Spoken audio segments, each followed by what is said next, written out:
Vamos a iniciar la cuarta parte de este estudio de la importancia de mantener puro el Evangelio de Cristo a través de la sana doctrina.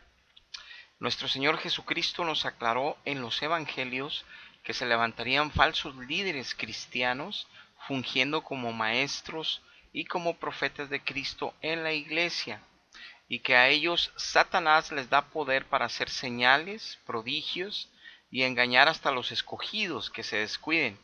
En el libro de Mateo capítulo 24, verso 24 nos dice la Biblia: porque se levantarán falsos cristos y falsos profetas, y harán grandes señales y prodigios, de tal manera que engañarán, si fuere posible, aún a los escogidos. Bueno, pero ¿quiénes son los escogidos? Dios llama a salvación a muchos, pero muy pocos atienden el llamado, y muy pocos de estos pocos se santifican y permanecen fieles en Cristo hasta el fin. Estos pocos fieles son los únicos que son escogidos por Dios para salvación. Es decir, muy pocos llegan a permanecer en santidad hasta el fin para llegar a la gloria de Dios. De ahí la importancia de permanecer fieles en santidad hasta el fin, como lo dice la Biblia en Hebreos capítulo 6, verso 11. Pero deseamos que cada uno de vosotros muestre la misma solicitud hasta el fin. O sea, esa solicitud, esa forma de vida en Cristo, en santidad, con un testimonio de luz, para que así como termina el texto, con plena certeza de la esperanza. O sea, viviendo así, permaneciendo así, es como estamos confirmando por fe la esperanza que tenemos de irnos al cielo al morir. También lo dice el libro de Apocalipsis capítulo 3, verso 5. El que venciere será vestido de vestiduras blancas, y no borraré su nombre del libro de la vida, y confesaré su nombre delante de mi Padre y delante de sus ángeles. Aquí da por hecho el Señor Jesucristo que hay una lucha diaria que pelear contra el pecado, que hay una lucha diaria que pelear contra las tentaciones, y que hay una realidad de la cual el pecado mora en nosotros, y que solo revestidos de Cristo y fuerte y creciendo en santidad podemos cambiar por su gracia para que sí seamos vencedores, perdón, y podamos aquel día recibir esta hermosa herencia en el cielo.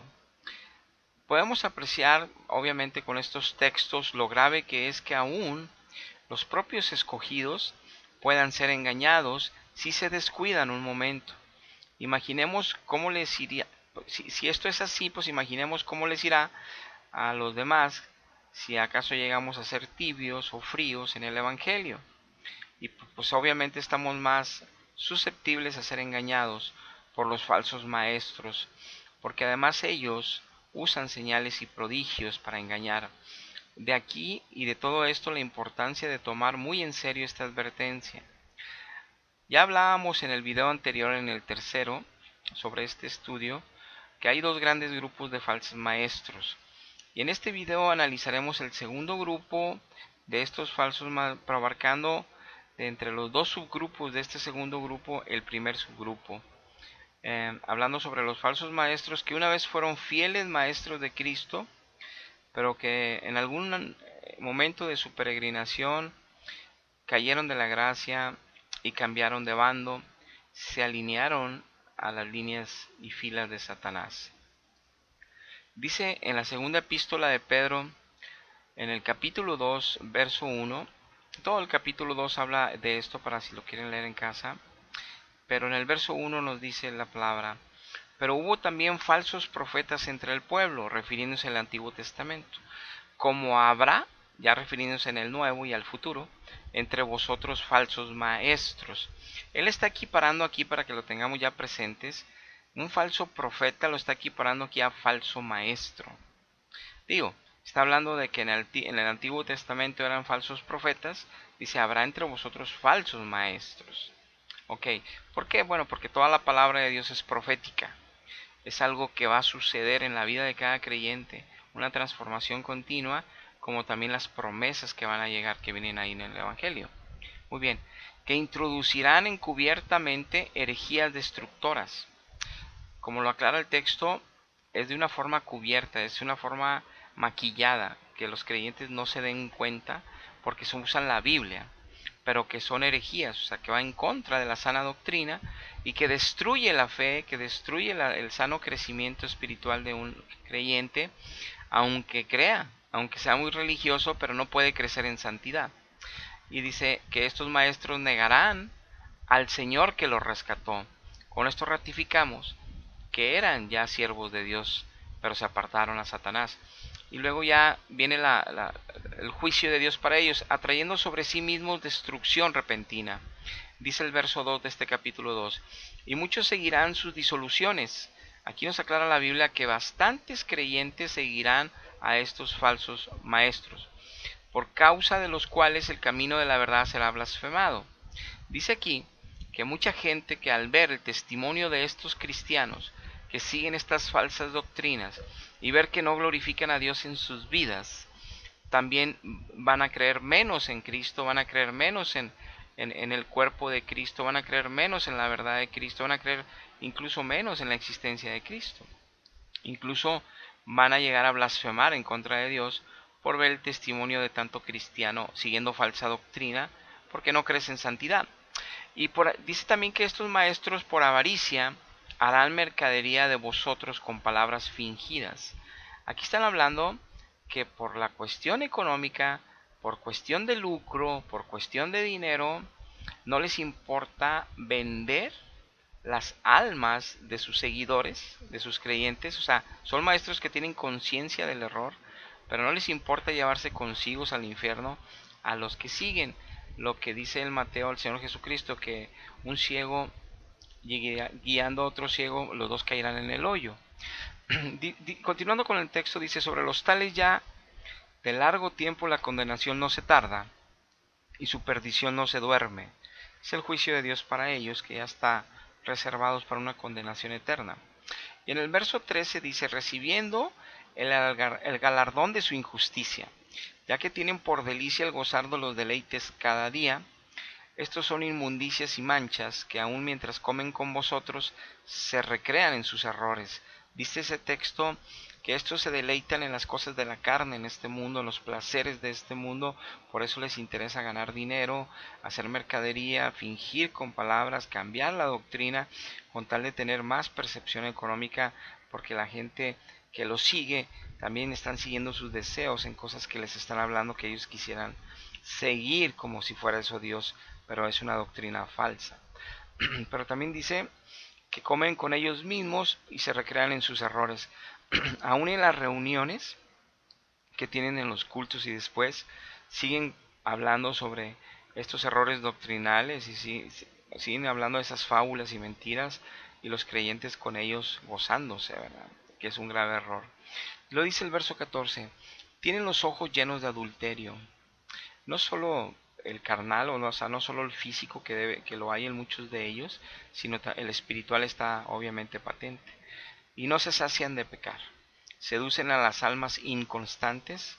Aquí está hablando de cómo un creyente inconstante en oración y en ayuno, en lectura, puede ser atraído por ellos y llevado a... Ahora, estos maestros tienen el corazón habituado a la codicia, o sea, no se conforman, quieren más y más y más, son hijos de maldición. El verso 15, han dejado el camino recto, vuelve a ratificar que eran de Cristo antes, y se han extraviado siguiendo el camino de Balaam, hijo de Beor. Balaam es un siervo de Dios del Antiguo Testamento que por dinero traicionó al pueblo de Dios cuando Dios le dijo que jamás contribuyeran en maldecirlos ni en ser parte de lo que el enemigo quería hacerle a su pueblo, y él se vendió por dinero. Entonces estos maestros por dinero se han vendido a Satanás para hacer lo mismo, vender al pueblo de Dios que es inconstante y que caen en este engaño, el cual amó el premio de la maldad. Verso 17, estos son fuentes sin agua. Les menciona fuentes Dios porque salieron de Él, y porque conocen de Él, y porque conocen de la Escritura. Pero el agua viva lo proporciona el Espíritu Santo que no está con ellos. Aunque hablen mucho la palabra y aunque engañen mucho, el que está en Cristo y permanece en Cristo puede discernir que ellos no son ya con Cristo. Y nubes empujadas por la tormenta, para los cuales la más densa oscuridad está reservada para siempre. Para ellos dice Dios que hay un juicio tremendamente más grande en las profundidades más oscuras y más dolorosas del infierno. El verso 18, pues hablando palabras infladas y vanas, seducen con concupiscencia de la carne, seducen con deseos de la carne y disoluciones a los que verdaderamente habían huido de los que viven en error. Aquí nos aclara el verso 18 que tienen una habilidad muy grande para seducir, para poder atacar a las emociones de los creyentes, a los deseos de los creyentes en la carne, para que puedan ellos, que aunque ya habían escapado del error, ya habían conocido a Cristo en verdad, puedan caer prisioneros de ellos al descuidarse. El verso 19 dice, les prometen libertad y son ellos mismos esclavos de corrupción. Porque el que es vencido por alguno es hecho esclavo de lo que venció. El 20, ciertamente si habiéndose ellos escapado de las contaminaciones del mundo, por el conocimiento del Señor y Salvador Jesucristo, enredándose otra vez en ellas son vencidos, su postrer estado viene a ser peor que el primero. O sea, ahí está el juicio de que 7 demonios más llegarán a esas casas contaminadas. Lo dice el 21, porque mejor les hubiera sido no haber conocido el camino de la justicia, que después de haberlo conocido, se volvieron atrás del santo mandamiento que les fue dado. El 22, pero les ha acontecido lo del verdadero proverbio, el perro vuelve a su vómito y la puerca lavada a revolcarse en el cielo. Es evidente que este pasaje están hablando de siervos que se desviaron por Satanás, por dinero, por avaricia, por codicia. Y como apreciamos, estos eran siervos fieles de Dios en otro tiempo, pero ahora son siervos fieles de Satanás. Ahora bien, recordemos que los hijos de Dios que son fieles dentro del pueblo no pueden ser engañados por la presencia de Dios en ellos, como lo dice primera de Juan 2:27, que la unción permanece en ellos y la misma unción les enseña todo. Pero depende, obviamente, de esta permanencia en la comunión fiel de ellos para que la presencia de Dios se haga manifiesta en ellos. Por eso leíamos que a los inconstantes, que decía el texto, que son los que se llevan cautivos estos maestros. Y así ellos podrán librar estos engaños, teniendo una buena comunión con Dios. Por eso Pablo les llama a estos falsos maestros perros, porque andan cazando a los hermanos carnales, que no oran, que no ayunan y que no andan en el Espíritu Santo, sino andan en su carne. Dice Filipenses capítulo 3, verso 2-3 Pablo a la iglesia, advirtiendo que tengan cuidado de no andar en la carne precisamente por este riesgo. Dice, guardaos de los perros, guardaos de los malos obreros, guardaos de los mutiladores del cuerpo, porque nosotros somos la circuncisión, los que en espíritu servimos a Dios y nos gloriamos en Cristo Jesús, no teniendo confianza en la carne. ¿Cómo es alguien que tiene confianza en la carne? Es alguien que nada más lee la Biblia, que asegura conocer la Biblia, que sabe los mandamientos de Dios en su mayoría, o se sabe la Biblia de memoria, pero no ora y no ayuna. O sea, espiritualmente no está fuerte ni está respaldado por Dios. Entonces, ellos en la carne pueden ser engañados hasta por sus propios pensamientos, en sus propias opiniones, y desviarse de la sana doctrina. Y sobre todo, los demás están susceptibles a que estos malos obreros, a que estos perros dentro del Evangelio, se lleven la carne que está dentro del cuerpo de Cristo por no santificarse. Dios siempre nos ha dejado en claro y nos hace énfasis en toda la Biblia de defender valientemente y sabiamente nuestra salvación, porque si nos descuidamos, sí la podemos perder. El libro de Judas capítulo 1 verso 3 al 7 nos dice, amados, por la gran solicitud que tenía de escribiros acerca de nuestra común salvación, me ha sido necesario escribiros, exhortándoos a que contendáis ardientemente por la fe que ha sido una vez dada a los santos. Como dice el texto, una vez dada, no puede estarse cambiando la doctrina, no puede entrar nuevos dogmas de fe cada siglo, no pueden estar diciendo que están recibiendo de Dios cosas. Ya está escrito lo que Dios estableció desde el primer siglo con sus primeros apóstoles, como lo dice en un texto, que la doctrina de los apóstoles y de Cristo es la que debemos de seguir. Porque algunos hombres, continuando con este texto, han entrado encubiertamente, lo que desde antes habían sido destinados para esta condenación, hombres impíos que convierten en libertinaje la gracia de nuestro Dios. y niegan a Dios mismo, el único soberano, y a nuestro Señor Jesucristo. Mas quiero recordaros, ya que una vez lo habéis sabido, que el Señor, habiendo salvado al pueblo, sacándolo de Egipto, después destruyó a los que no creyeron. Aplicado hoy en día es así, que el Señor saca a su pueblo del mundo, o sea, los salva en Jesucristo, los lleva a la verdad, pero después destruye a los que no creyeron, como le pasó en aquel tiempo. Y que a los ángeles que no guardaron su dignidad, sino que abandonaron su propia morada, los ha guardado bajo oscuridad en prisiones eternas. Dice el texto, si a los ángeles que eran espíritus y que eran espíritus de luz, no guardaron su dignidad y le fallaron a Dios, los llevó a condenar, pues mucho más nosotros, que aunque seamos hijos ya, estamos en la carne, y si no nos guardamos en la sana doctrina, pues obviamente también tendremos este juicio de condenación. Por eso está advirtiendo que a estos ángeles los tiene para el juicio del gran día. Y luego también dice otro juicio, como Sodoma y Gomorra y las ciudades vecinas, las cuales de la misma manera que aquellos, habiendo fornicado e ido en pos de vicios contra la naturaleza, fueran puestos, por ejemplo, sufriendo el castigo del fuego eterno. Y da una clave esencial en este contexto, en este pasaje, Dios no lo deja. No solo nos habla de que el mismo pueblo que fue escogido y salvado también fue destruido por desobediente, sino también habla que los mismos ángeles, para que entendamos hasta qué nivel es la responsabilidad, ángeles que ya eran de luz, le fallaron a Dios y también fueron condenados. Obviamente que nosotros en Cristo no tenemos tampoco la libertad, no podemos para que usar la gracia como excusa y andar haciendo lo que queramos, que hay que cuidar esta salvación en santidad, que hay que ser testimonios de luz en el mundo de la verdad de Jesucristo y no solamente ser religiosos creyendo mentiras de doctrinas falsas. Por eso saca ya por último este pasaje de Sodoma y Gomorra, que era un pueblo que no conocía a Dios. Pero está hablándolo porque ellos sufrieron, porque ese es el testimonio que un cristiano va a tener al final.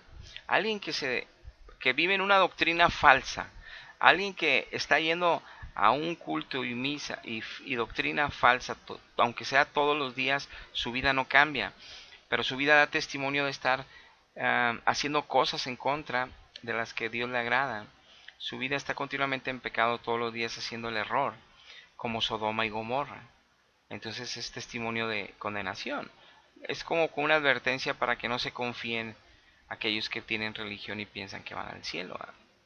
Es importante estos textos para que nunca nos confiemos equivocadamente al pensar de una manera equivocada, por creer equivocadamente que Dios, por sí ser amor, bondad, por ser benigno, por ser misericordioso, ya por eso nunca nosotros perderemos la salvación. Porque no es así. Solo el que permanezca fiel en Cristo, estando en Cristo realmente, hasta el fin, alcanzará la corona de la vida. Dice Apocalipsis capítulo 2, verso 10 en su segunda parte. Sé fiel hasta la muerte, y yo te daré la corona de la vida. Estos falsos maestros hablan de la Biblia, y claro que usan el nombre de Cristo, pero Cristo mismo advirtió que no nos fuéramos en pos de ellos. Lucas 21:8. Él entonces dijo, mirad que no seáis engañados, porque vendrán muchos en mi nombre, diciendo yo soy el Cristo, y el tiempo está cerca, mas no vayáis en pos de ellos. Leamos bien el texto.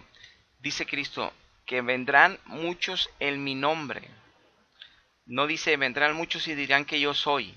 No, en mi nombre. Diciendo yo soy el Cristo. Y cuando aclara yo soy el Cristo, están diciendo yo soy un maestro de Jesucristo. Yo soy un maestro. Aunque hay falsos cristos que se levantan por ahí, pero lo que es más grande son estos falsos maestros, porque se está refiriendo a todo el pueblo.